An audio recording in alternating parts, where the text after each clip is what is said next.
2월 10일 아침 말씀 묵상을 시작합니다. 오늘 우리에게 주시는 하나님의 말씀은 요한복음 4장 15절로 26절까지의 말씀입니다. 요한복음 4장 15절로 26절입니다. 그 여자가 말하였다. 선생님, 그 물을 나에게 주셔서 내가 목마르지도 않고 또 물을 기르러 여기까지 나오지도 않게 해 주십시오. 예수께서 그 여자에게 말씀하셨다. 가서 네 남편을 불러오너라.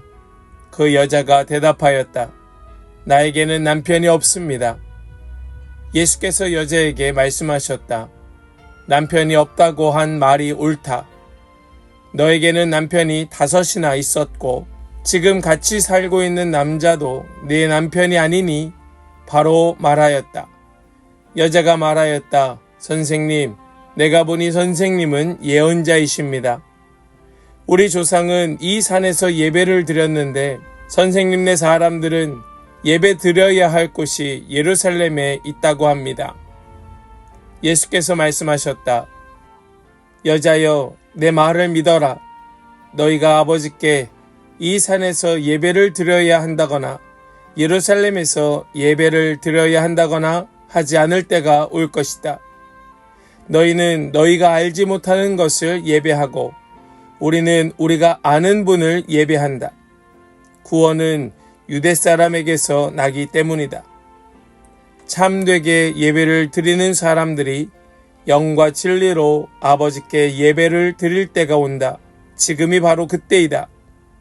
아버지께서는 이렇게 예배를 드리는 사람들을 찾으신다. 하나님은 영이시다.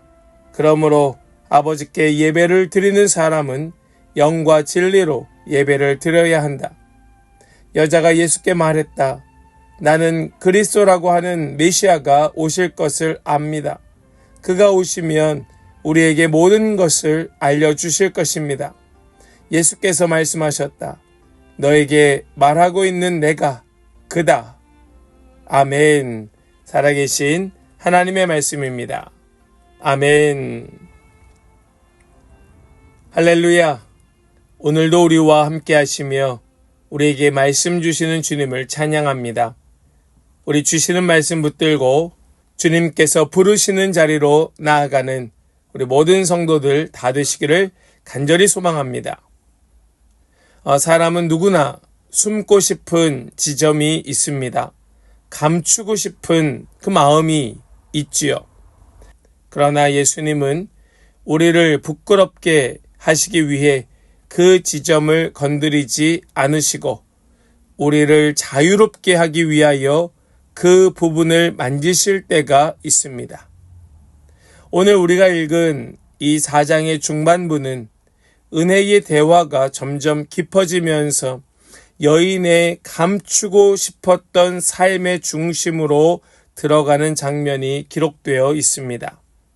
사랑하는 여러분, 주님께서 우리의 마음도 만지실 터인데 주님께서 위로해 주시도록, 주님께서 자유롭게 해 주시도록 주님께 나아가는 모든 성도들 다 되시기를 원합니다. 지금 여인은 예수님께서 내가 주는 물은 영생에 이르게 하는 샘물이 될 것이다 라는 말씀을 듣고 예수님께 요청합니다. 우리 15절 말씀을 보겠습니다. 그 여자가 말했다. 선생님, 그 물을 나에게 주셔서 내가 목마르지도 않고 또 물을 기르러 여기까지 나오지도 않게 해 주십시오.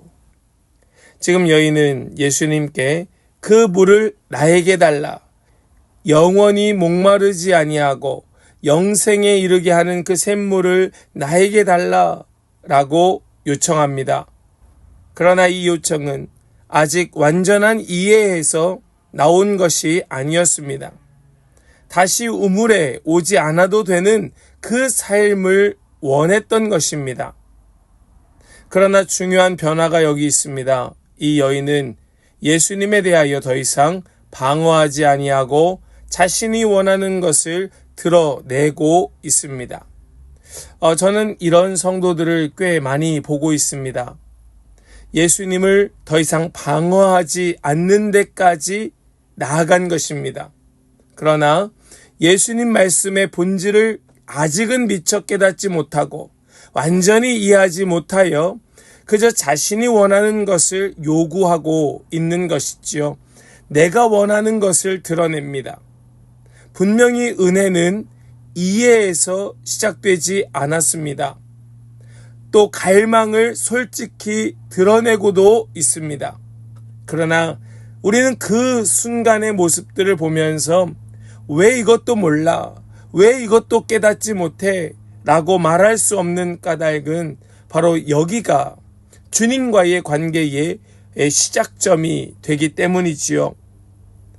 우리 이런 성도들이 있다면 예수님과의 더 깊은 대화로 나아가길 갈망하면서 계속해서 주님께 묻고 구하는 그런 은혜가 있기를 간절히 소망합니다. 이렇게 예수님께 요청하는 그 여인에게 예수님께서 무엇을 말씀하고 계시는가? 갑자기 예수님께서는 뭔가 좀 엉뚱한 것 같은 그 여인의 아픈 마음을 찌르기 시작하십니다. 우리 먼저 16절 말씀을 보실까요? 예수께서 그 여자에게 말씀하셨다. 가서 네 남편을 불러 오너라. 지금 남편을 불러오라고 말씀하십니다. 어쩌면 이 말씀, 예수님의 이 말씀은 여인에게 있어서는 금기어였을지도 모릅니다. 또 굉장히 무례하게 보였을 수도 있습니다. 그러나 그렇지 않은 것은 바로 이것이 치유의 시작이 되기 때문에 그러합니다. 여인은 감추고 싶었고 덮어두고 싶었고 아무에게도 그 이야기를 꺼내고 싶지 않았던 그 영역을 예수님께서 들어가겠다 말씀하고 계시는 거예요. 반복되어 왔던 관계의 실패, 숨겨왔던 정체성의 균열, 예수님은 그것을 정죄하지 아니하시고 있는 사실 그대로를 드러내고 계시는 것이죠. 그때 여자는 이렇게 이야기합니다. 우리 17절과 18절 말씀을 이어보겠습니다. 그 여자가 대답하였다. 나에게는 남편이 없습니다. 예수께서 여자에게 말씀하셨다. 남편이 없다고 한 말이 옳다. 너에게는 남편이 5이나 있었고 지금 같이 살고 있는 남자도 내 남편이 아니니 바로 말하였다. 지금 예수님께서는 나에게 남편이 없다라고 말하는 여자에게 그 말이 옳다라고 말씀하여 주십니다. 여러분 이것을 보면서 우리는 무엇을 생각해야 하는가? 예수님은 그 여인의 그 상한 마음을 알고 계신다. 또 이해하고 계신다. 라는 걸 깨닫게 됩니다. 비록 그 여인은 예수님의 말씀을 이해하지 못하였고 예수님께 그저 자신의 갈망을 표현할 뿐이었지만 예수님은 그 여인을 아시고 인정하고 계셨다. 네 말이 옳다. 어쩌면 그 여인은 단 한 번도 들어본 적이 없는 말일지도 모릅니다. 네가 옳다. 네 말이 옳다. 예수님은 우리가 숨기고 있는 것을 폭로하시는 것이 아니라 스스로 고백하며 말하게 하심으로써 우리를 인정해 주시고 우리를 위로하여 주시며 우리를 자유케 하시는 분이 우리 주님이신 줄 믿습니다. 그때에 이 여인은 또다시 방향을 바꾸어 예수님께 질문하길 시작합니다. 우리 19절과 20절 말씀을 보겠습니다. 여자가 말하였다. 선생님, 내가 보니 선생님은 예언자이십니다. 우리 조상은 이 산에서 예배를 드렸는데 선생님네 사람들은 예배 드려야 할 곳이 예루살렘에 있다고 합니다. 이 여인은 갑자기 또 다른 질문을 던지고 있습니다. 바로 예배 장소에 대한 신학적 질문이죠. 남편에 대하여 말씀하시는 그 예수님을 보면서 당신은 예언자 같습니다. 그러면서 예배에 대한 이야기를 꺼냅니다. 이것은 한편으로는 상처에서 멀어지기 위한 지적인 대화로 볼 수도 있습니다. 자신의 문제에서 벗어나서 조금 더 안전한 문제로 도망가려는 모습처럼 보일 수도 있습니다. 우리는 종종 그래요. 우리는 우리에게 힘든 질문, 우리에게 어려운 주제를 피하여 내가 할 수 있는 주제로 넘어가고자 하는 마음도 있습니다. 그러나 지금 이 여인은 예수님께서 의도하신 그 본질로 조금씩 가까워지고 있다라고도 볼 수 있을 것입니다. 그 근본적인 질문, 자기도 몰랐을 것이지만 조금 더 본질에 가까운 질문으로 그는 들어가고 있었다. 예배, 하나님과의 깊은 만남, 그 깨어진 관계의 회복. 사랑하는 여러분, 우리는 질문을 피하려는 마음으로 다른 무언가를 묻고 구하려 할 때가 있지만은 예수님은 그것마저도 본질로, 근본으로 이끌고 계신다는 것을 우리는 알아야 할 것이에요. 그러므로 우리가 주님께 묻는 것에 두려워하지 않으시기를 바랍니다. 주님께서 인도하여 주시는 대로 주님께 맡기면 됩니다. 주님께서 이끌어 주시는 대로 주님 의탁하고 의지하면 됩니다. 그러면 주님께서는 우리를 더 깊은 본질로 우리를 인도하여 주시는 것이지요. 이제 예수님께서는 예배의 본질을 다시 세우고 계십니다. 우리 21절을 먼저 보시겠습니다. 예수께서 말씀하셨다. 여자여 내 말을 믿어라. 너희가 아버지께 이 산에서 예배를 드려야 한다거나 예루살렘에서 예배를 드려야 한다거나 하지 않을 때가 올 것이다. 예수님의 이 말씀이 무엇입니까? 여기도 아니고 저기도 아니라 말할 때가 온다는 겁니다. 이게 무슨 말씀입니까? 지금 너희들이 말하고 있는 예배의 본질도 사실은 예배의 본질에서 비껴가 있고 유대 사람들이 말하고 있는 예배의 본질도 참 본질이 아니다라는 말씀이죠. 그러면 사실은 말씀이 무엇입니까? 23절 또 24절의 말씀을 보겠습니다. 참되게 예배를 드리는 사람들이 영과 진리로 아버지께 예배를 드릴 때가 온다. 지금이 바로 그때이다. 아버지께서는 이렇게 예배를 드리는 사람들을 찾으신다. 하나님은 영이시다. 그러므로 하나님께 예배를 드리는 사람은 영과 진리로 예배를 드려야 한다. 아멘. 지금 예수님은 예배는 공간의 문제가 아니라 말씀하고 계셔요. 공간의 문제가 아니다. 무슨 말씀입니까? 교회는 건물이 아니라 하는 말을 들어본 적이 있으십니까? 예배는 장소의 문제가 아니다. 그것이 어디든 형식이 어떠하든의 문제가 아니라 그 중심, 그 본질적 중심을 바르게 세우는 것이 그것이 중요한 것이다. 그것이 본질이다. 그것이 진짜 예배다 말씀하고 계시지요. 하나님께 예배를 드리는 사람은 영과 진리로 예배를 드려야 한다.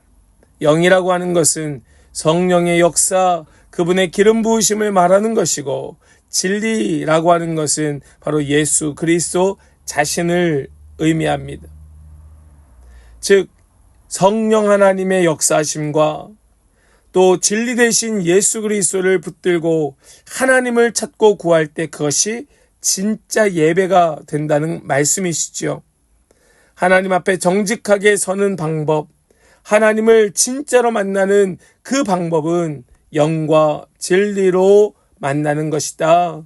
우리 이 사실을 놓치지 말고 우리가 어디에서 예배하든 어떤 형식으로 예배하든 꼭 성령 하나님의 그 역사와 예수 그리스도를 붙들고 하나님을 찾고 구하는 우리 모든 성도들의 진짜 예배가 세워지는 그런 역사가 있기를 소망합니다. 이제 그 여인은 마지막으로 희망하는 바 자신의 본질적 갈망을 지금 이야기합니다. 우리 25절 말씀을 함께 봅니다. 여자가 예수께 말했다. 나는 그리스도라고 하는 메시아가 오실 것을 압니다. 그가 오시면 우리에게 모든 것을 알려주실 것입니다. 그 여인의 마지막 희망, 마지막 갈망, 그것은 메시아를 만나는 것이었습니다. 그 메시아를 보는 것, 그 주님을 내가 만나기만 한다면 내 모든 이 삶의 문제는 다 해결될 것이다. 그것을 예수님께 말하고 있습니다. 그때 예수님 뭐라고 말씀하십니까? 26절입니다. 예수께서 말씀하셨다. 너에게 말하고 있는 내가 그다. 아멘. 드디어 드러나는 메시아, 드러나신 메시아 예수가 지금 밝혀지고 있는 것이지요. 이것은 요한복음에서 가장 직접적인 예수님의 자기 계시입니다. 왜 이 여인에게 이렇게 예수님의 메시아 되심을 알리고 있을까요? 그 여인이 완벽해서입니까? 그것이 아니고 그 여인도 자신의 갈망, 자신의 숨겨놓았던 그 마음을 숨기지 아니하고 드러내어 고백하고 있으니 예수님도 예수님 자신을 밝히 보여주시고 계셨던 겁니다. 여러분, 숨지 않기로 결정하십시오. 숨지 않는 자리로 나아가십시오. 그럴 때 예수님께서 우리를 그 자리에서 만나주시는 줄 믿습니다. 내 안에 있는 모든 것을 아낌없이 숨김없이 고백할 때에 주님은 나를 만나주시고 정말 본질적인 것을 깨닫게 하여 주시는 분이 우리 주님이신 줄 믿습니다. 우리 오늘 이 하루가 그 주님을 만나는 놀라운 은혜가 있는 복된 날이 될 수 있기를 주님의 이름으로 간절히 축원합니다. 아멘. 우리 함께 더 깊은 묵상으로 나아가길 원합니다. 나는 주님 앞에서 여전히 숨기고 감추고 피하고 있는 영역은 무엇인가? 예배를 통하여 하나님을 만나는가? 아니면 나를 숨기고 있는가? 오늘 하나님 앞에 정직하게 드러내야 될 나의 고백은 무엇일까? 또한 오늘 하루 영과 진리로 산다는 것은 무슨 의미일까? 우리 시간 이 질문들 가운데 우리 중요한 우리의 삶에 부딪히는 질문들을 가지고 더 깊은 묵상으로 나아가길 원합니다. 함께 우리 묵상으로 나아갑니다.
우리 함께 이제 이 한 줄의 말씀을 결단으로 붙들고 기도하길 원합니다. 오늘 나는 주님 앞에서 숨지 않고 정직하게 서겠습니다. 우리 이 결단의 고백으로 우리의 예배를 삶으로 확장시키는 그런 은혜가 있기를 원합니다. 함께 결단하며 기도하며 나아가겠습니다. 기도합니다.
이제 제가 기도하고 오늘 아침 말씀 묵상을 마치겠습니다. 하나님 감사합니다. 오늘도 우리에게 말씀 주시는 주님, 우리와 함께 하시는 주님, 우리의 마음을 만지시는 주님을 찬양합니다. 주님, 그러나 우리는 여전히 숨고 싶어 합니다. 감추고 싶어 합니다. 아무에게도 들키고 싶지 않고 드러내고 싶지 않습니다. 말하지 않아도 되는 주제 뒤에 우리의 아픔을 감추려 합니다. 오늘 주님 앞에 말씀을 받았사오니 이제는 정직하게 서는 자 되게 하여 주시옵소서. 정죄가 아니라 우리를 자유함으로 이끄시는 주님의 시선을 신뢰하게 하여 주시옵소서. 그리하여 우리의 삶이, 오늘 이 하루가, 우리의 모든 걸음이 온전히 예배가 되게 하여 주시옵소서. 믿고 의탁드리며 우리 주 예수 그리스도의 거룩하신 이름으로 기도하옵나이다. 아멘.